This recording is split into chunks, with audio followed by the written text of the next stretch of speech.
কোনো টাওয়ারে আগুন নয়, বরং শেখ হাসিনার নির্দেশে ইন্টারনেট বন্ধ করা হয়েছিল। জিজ্ঞাসাবাদে একথা জানিয়েছেন সাবেক তথ্য প্রযুক্তি প্রতিমন্ত্রী জুনায়েদ আহমেদ পলক। সকালে ট্রাইব্যুনালের চত্বরে পলকের এই স্বীকারোক্তির কথা জানান চিফ প্রসিকিউটর তাজুল ইসলাম। তার অভিযোগ, সম্ভাব্য সাক্ষীরা টার্গেট কিলিংয়ের শিকার হচ্ছেন।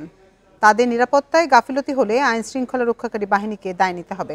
এর আগে সাবেক আইজিপি চৌধুরী আবদুল্লাহ আল মামুন, এনটিএমসির সাবেক ডিজি জিয়াউল হাসান সহ 7 আসামিকে ট্রাইব্যুনালে হাজির করা হয়।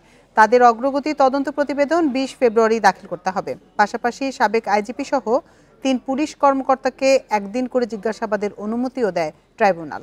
এ সময় ছাত্র জনতার আন্দোলন চলাকালীন গুলশান ভাটারার সিসিটিভি ফুটেজ সংরক্ষণেরও নির্দেশ দেয় আন্তর্জাতিক অপরাধ ট্রাইব্যুনাল।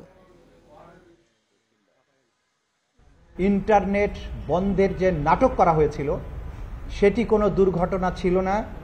খায়ের টাওয়ার বা কোন টাওয়ারে আগুন লেগেছে এগুলোর কোনো ব্যাপারই ছিল না। সরাসরি প্রধানমন্ত্রীর কাছ থেকে নির্দেশনা আসার পরে তথ্য প্রতিমন্ত্রী নির্দেশ দিয়ে আইআইজি ইন্টারন্যাশনাল ইন্টারনেট গেটওয়ে, এই গেটওয়েদের একটা হোয়াটসঅ্যাপ গ্রুপ খোলা হয়। সেই গ্রুপে সরাসরি নির্দেশ দেওয়া হয় ইমিডিয়েটলি ইন্টারনেট শাটডাউন করো, এবং তাদেরকে এটা এনশিওর করতে বলা হয় যে করার পরে আবার জানাও যে ইট ইজ ডান।